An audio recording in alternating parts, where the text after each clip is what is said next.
नमस्कार फ्रेंड्स, मैं हूं आपका होस्ट और दोस्त वन स्टॉप। तो दोस्तों, आज की इस वीडियो में हम बात करने वाले हैं टॉपिक वाई टू इन्वेस्ट, यानी कि हमें निवेश क्यों करना चाहिए। तो दोस्तों, जैसा कि आप जानते हो, आज भी हमारे देश में बहुत सारे लोग ऐसे जो कि इन्वेस्टमेंट के बारे में उनको कुछ पता ही नहीं, यानी कि वो इन्वेस्ट ही नहीं करते। जैसे मैं स्टॉक मार्केट की बात करूँ तो सिर्फ आज भी हमारे स्टॉक मार्केट और म्यूचुअल फंड को मिला दिया जाए तो सिर्फ 10% लोग ऐसे हैं जो कि इन्वेस्टमेंट करते हैं। तो दोस्तों, इस टॉपिक को हम समझेंगे एक एग्जाम्पल के साथ। तो मान लीजिए फ्रेंड कि आज के टाइम में आपकी जो इनकम है वो 1 लाख रुपए है। पर मंथ की बात करें तो आपकी जो मंथली इनकम है वो 1 लाख रुपए है, और आपका हर महीने का जो खर्चा आता है वो 60,000 रुपये का है। अब 60,000 रुपये आपके कहाँ खर्च होते हैं? तो आपके हाउसिंग में खर्च हो जाते हैं, आपके क्लोथिंग में खर्च हो जाते हैं, आपके फूड में खर्च हो जाते हैं, शॉपिंग हो गया, मेडिकल हो गया, ट्रांसपोर्ट हो गया। तो दोस्तों, यहाँ पे आपके कुल 60,000 रुपये खर्च हो जाते हैं। आपके बचते कितने बैलेंस अमाउंट? तो आप देख सकते हैं आपके पास at the end of the day आपके पास 40,000 रुपये बचते। तो 40,000 रुपये अब आपके पास बचते कैश हर महीने के। अब हम देखेंगे कि क्या यहाँ पे हम दो सिनारियो लेके बात करेंगे। पहले सिनारियो में देखेंगे कि हम ये जो आपके पास बैलेंस बच रहे 40,000 रुपये, उसको इन्वेस्टमेंट कहीं पर भी नहीं किया जाता है, यानी कि जो कैश है उसको कैश को एज इट इज़ अपने पास रख लिया जाता है। दूसरे सिनारियो में दोस्तों हम बात करेंगे इसी 40,000 रुपये को हर महीने 12% के इंटरेस्ट रेट से इसे इन्वेस्टमेंट करने पर आप क्या अमाउंट जनरेट करेंगे। तो दोस्तों, थोड़ी सी और बातें हमें माननी पड़ेगी। जैसे मान लीजिए अभी हर साल आपकी जो सैलरी हाइक है वो 10% से बढ़ रही है, यानी कि अभी आपकी सैलरी मान लीजिए 1 लाख रुपए है, तो अगले साल आपकी सैलरी 1,10,000 होगी। लेकिन दोस्तों, सैलरी बढ़ने के साथ हमें एक और चीज़ को कंसिडर करना पड़ेगा, और वो है आपका इन्फ्लेशन। इन्फ्लेशन का मतलब होता है महंगाई। जैसे कि आप जानते हैं हर साल महंगाई अभी हमारी बढ़ रही है। तो महंगाई एक ऐसी चीज़ है जिसको रोका बिल्कुल भी नहीं जा सकता। तो जब आपकी सैलरी बढ़ेगी तो महंगाई बढ़ेगी, यानी इन्फ्लेशन रेट समझ लीजिए कि हमारा 8% है। इसका मतलब जो चीज़ आज आप 100 रुपये की खरीद रहे हो, वही चीज़ दोस्तों आपको अगले साल 108 रुपये में ख़रीदनी पड़ेगी, क्योंकि 8% इसकी महंगाई दर है।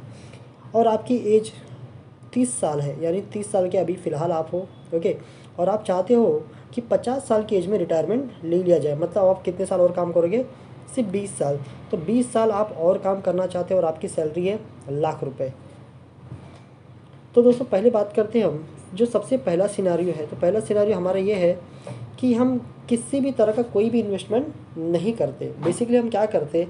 वी आर होल्डिंग और balance amount in the form of hard cash, यानी कि जो भी हमारे पास बैलेंस अमाउंट है उसको हम कैश के फॉर्म में ही बैंक में या तो हम अपने पास कहीं ना कहीं रखते हैं। तो दोस्तों, इस सिनारियो को हम समझेंगे with the help of a table. तो एक टेबल हमने ड्रॉ किया है, उस टेबल यानी कि उस चार्ट की सहायता से हम समझेंगे कि सिनेरियो 1 में आप कितना अमाउंट जनरेट कर पाओगे यदि आप कहीं पर भी किसी भी प्रकार का कोई भी निवेश नहीं करते हैं। तो दोस्तों, आपके सामने टेबल आ चुका है, जैसे कि आप देख सकते हो, और मैंने आपको बताया भी था। तो पहले साल, ओके, जैसे मैंने आपको बताया था आपकी इनकम अभी 1 लाख रुपए हर महीने, यानी कि 12 साल में आप 12 लाख रुपए कमाएंगे। तो ये पहले साल आपने कमाए 12 लाख रुपए, और आपका एक्सपेंडिचर हर महीने का 60,000 था, यानी कि 12 महीने बाद आपकी टोटल एक्सपेंडिचर हो जाएगी 7,20,000, यानी कि आपके 7,20,000 रुपये खर्च हो गए।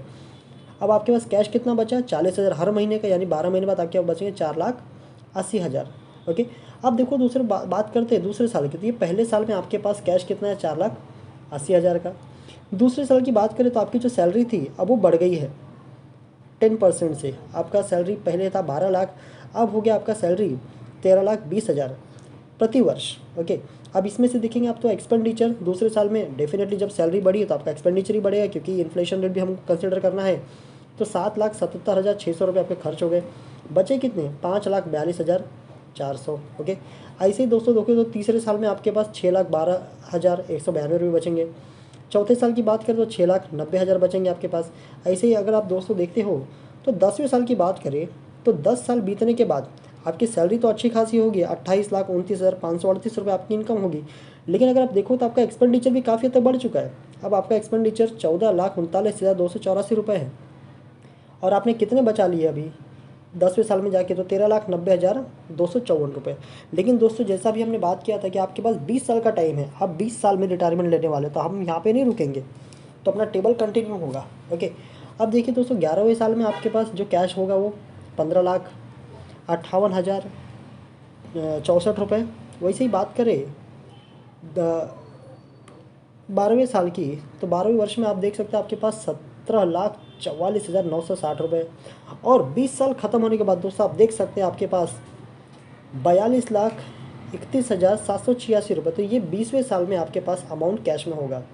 जैसा मैंने आपको बताया दोस्तों कि आपने पूरे 20 साल तक उसको इन्वेस्ट नहीं किया है, उसे आपने कैश के फॉर्म में होल्ड किया है, तो हम देखेंगे आफ्टर 20 ईयर्स आपके पास कितना कैश बचेगा। तो आप देख सकते हो 20 साल के बाद आपके पास 3,57,81,386 रुपये आपके पास कैश होंगे, यदि आप अपना जो पैसा है कहीं पर भी कोई भी इन्वेस्टमेंट नहीं करते हैं, तो आपके पास होंगे 3,57,81,386 रुपये। ठीक है। तो दोस्तों अब हम बात करेंगे सेकंड सिनेरियो की। सेकंड सिनेरियो में देखो, जैसा मैंने आपको बताया था ना, अब हमको इन्वेस्टमेंट करना है। तो जो भी आपके पास बैलेंस अमाउंट बचा था eight the end of the month, जैसे मैंने आपको बताया था पहले स्लाइड में कि 40,000 रुपया आपके पास हर महीने बचेगा, क्योंकि आपकी पगार 1,00,000 रुपये, और उस 40,000 को आप क्या कर रहे हो, हर महीने 12% की दर से उसे इन्वेस्ट कर दे रहे हो, यानी कि जो भी आप इन्वेस्टमेंट करोगे उस पर आपको 12% का रिटर्न मिलेगा। ओके। तो दोस्तों सेकंड सिनेरियो में भी हम देखेंगे एक टेबल का भी यहाँ पे भी हम इस्तेमाल करें। टेबल से समझेंगे कि हमको कितना अमाउंट हमारा एक्यूमुलेट होगा आफ्टर दी 20 ईयर्स। तो आप देख सकते हो दोस्तों, टेबल आपके सामने है। तो जैसा मैंने आपको बताया पहला साल, तो पहले साल में आपकी इनकम तो 12 लाख रुपए ही होगी, एक्सपेंडिचर भी आपका 7,20,000 ही होगा। कैश, जैसा मैंने आपको बताया, कैश आपके पास कितना है, 4,80,000 रुपये। बट फ्रेंड यहाँ पे ध्यान देना, आपने इस कैश को अपने पास रखा नहीं है, आपने इस कैश को क्या किया है, इन्वेस्ट कर दिया। So you have invested your cash at 12%। सो 12% पे इन्वेस्ट करने के बाद दोस्तों यही जो आपका 4,80,000 रुपये, ये कितना बन जाएगा, 41,34,126 रुपये। अब आप सोचोगे कि इतना ज़्यादा अमाउंट कैसे हो गया। तो दोस्तों मैं आपको बता दूं कि ये पहला साल है, और आपने ये जो कैश अपने पास रखा, इस कैश को आप अगले 20 सालों तक इन्वेस्ट करने वाले हैं, यानी कि इस 4,80,000 को अच्छा खासा टाइम मिलने वाला है ग्रो करने के लिए। तो 20 साल के बाद यही 4,80,000 रुपये आपका 41,34,126 रुपये हो जाएगा। बात करें दोस्तों दूसरे साल की, तो दूसरे साल में आप देख सकते हैं अब आपका इनकम बढ़ गया है, 13,20,000 रुपये अब आपकी सैलरी है। एक्सपेंडिचर वही 8% के हिसाब से, तो वही 7,77,600 रुपये आपके एक्सपेंडिचर होंगे। कैश आपके पास बचा दोस्तों दूसरे साल में 5,42,400 रुपये। लेकिन अब ये जो 5,42,400 रुपये है दोस्तों, इसे आप अपने पास रखने वाले नहीं हो। आप इसे क्या करोगे, फिर से क्या करोगे, इसे आप इन्वेस्ट कर दोगे एट 12%। तो जब आप इसे 12% की रिटर्न से इन्वेस्ट करते हो, अगेन दोस्तों अब ये जो दूसरे साल आपने इन्वेस्टमेंट किया है, ये अमाउंट 19 साल तक इन्वेस्टेड रहेगा, यानी इधर भी अच्छा खासा टाइम मिल रहा है। तो आप 19 साल बाद यही 5,42,400 रुपये आपका 41,71,038 रुपये हो जाए। आप देख सकते हैं कितना बड़ा अमाउंट बना है दोस्तों। ऐसा करते करते अब हम सीधा 5 साल की बात करते। मान लीजिए 5वें साल, अब आपकी सैलरी देख सकते हैं आप, ये आपकी सैलरी है, ये आपका एक्सपेंडिचर है, ये आपका कैश होल्ड है। लेकिन क्योंकि आपने इस कैश को अपने पास रखा नहीं, इसे आपने इन्वेस्ट कर दिया है, तो यही 7,77,368 रुपया ग्रो करके, ध्यान देना दोस्तों, 5 साल में आप 5वें साल में आपने इन्वेस्ट किए और आपका रिटायरमेंट प्लान 50 साल का, यानी अभी भी आपके पास 15 साल हैं। तो 15 साल बाद यही 7,77,368 रुपया ग्रो करके आपका 42,54,974 रुपया हो जाएगा। आप देख सकते हैं कितना बड़ा अमाउंट हो गया। बात करते दोस्तों सीधा 10वें साल की। अब ये सैलरी आपकी रही 28,29,538 रुपये, ये आपका एक्सपेंडिचर, और ये जो आपके पास कैश बचा eight the end of the year. Okay. अब दोस्तों, अब जैसा मैंने आपको बताया, कैश तो आप अपने पास रखने वाले हो ही नहीं, ठीक है। आप इसे निवेश कर रहे हो कितने परसेंट की दर से, 12% की दर से। तो जब आप इसे 12% की दर से निवेश करोगे अगले कितने सालों के लिए, अगले 10 सालों के लिए, तो आपके पास रिटर्न कितना आएगा, आप देख सकते हो 43,17,918 रुपये। लेकिन दोस्तों कहानी अभी यहीं ख़त्म होने वाली नहीं है। जैसा मैंने आपको बताया था, हमने टाइम होराइजन कितना लिया है, 20 साल का। तो देख सकते हो कि टेबल जो हमारे पास है, पूरा 20 साल का टेबल हमने आपके लिए रेडी करके रखा है। बात करते हैं दोस्तों अभी 11वें साल की। तो 11वें साल में देखिए, ये आपके पास कैश बचा था, यहाँ पे आप आफ्टर द इन्वेस्टमेंट 43,20,636 रुपये। अब आप बोलोगे कि रिटर्न जो है मुझे इतना कम क्यों मिल रहा है। दोस्तों अब आप समझ सकते हो, क्योंकि अब आपने टाइम कम दिया है। जो आपका पहला 4,80,000 था उसको आपने 20 साल इन्वेस्ट किया था, तब जाके आपको 44 लाख रुपए रिटर्न मिले थे। यहाँ पे आपका टाइम हॉराइजन, आपने भले ज़्यादा इन्वेस्टमेंट किया है लेकिन टाइम हॉराइजन देख सकते हैं, सिर्फ 9 से 10 साल आप इसको इन्वेस्ट कर रहे हो, यानी कि टाइम कम होने की वजह से अब आपका रिटर्न भी कम होगा। सिमिलरली 12वें साल की बात करें तो आपका आफ्टर द इन्वेस्टमेंट वैल्यू होगी 43,20,000 रुपये। वैसे ही 15वें साल की बात करें तो ये रहा आपका इनकम, ये आपका एक्सपेंडिचर, ये आपके पास कैश होल्ड, लेकिन आपने इस कैश को क्या कर दिया, निवेश कर दिया है। निवेश करने के बाद दोस्तों यही इन्वेस्टमेंट आपका ग्रो करके 43,04,024 रुपये। क्यों इतना कम क्यों?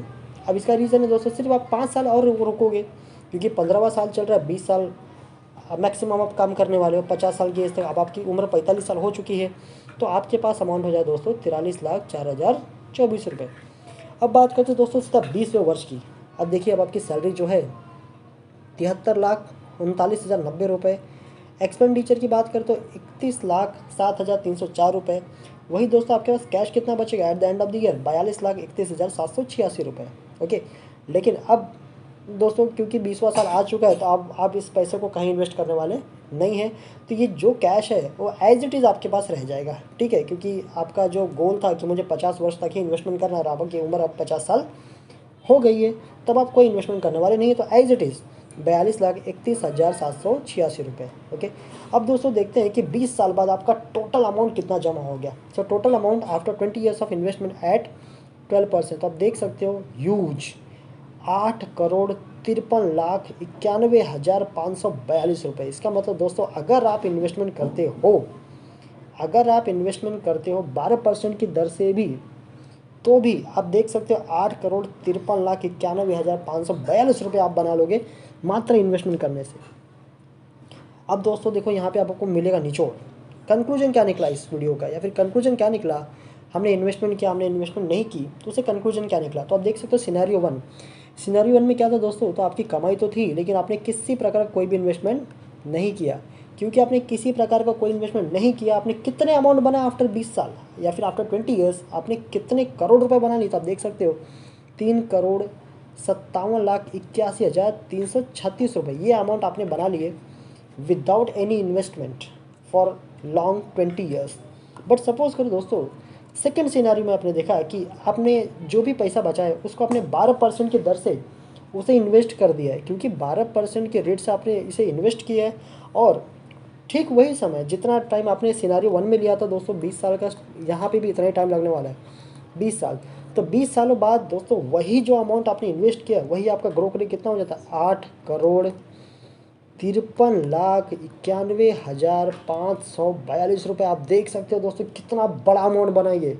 सो in scenario 2 amount of return is 2.5 times more than this scenario 1। तो दोस्तों कंक्लूजन क्या निकलता है कि जो सिनेरियो 2 है, यानी कि जहां आप अमाउंट को इन्वेस्ट कर रहे हो उस इन्वेस्टमेंट में आप 2.5 गुना ज़्यादा पैसा बना रहे हो।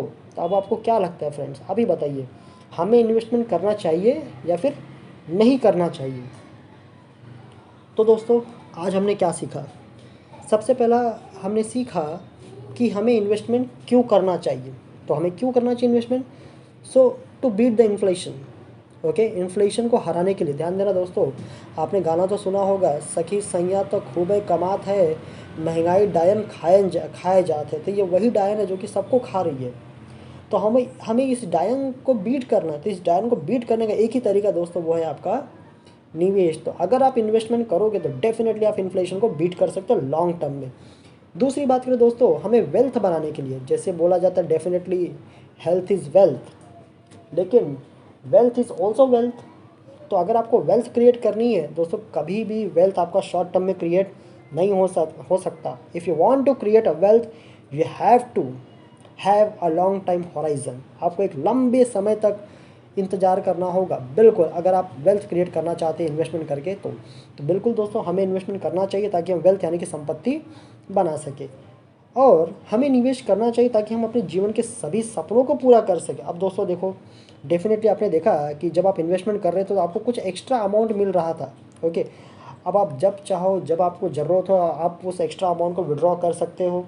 जैसे आपका सपना है कि मुझे फ़ॉरेन टूर पे जाना है, अब उस पैसे को निकालो, आराम से जाओ फ़ॉरेन टूर पे घूम कर आओ। अब वो तो आपका इन्वेस्टेड अमाउंट पे समझ लो कि एक तरह से आपको ब्याज मिला हुआ है, आप ब्याज के पैसे खर्च कर रहे हो।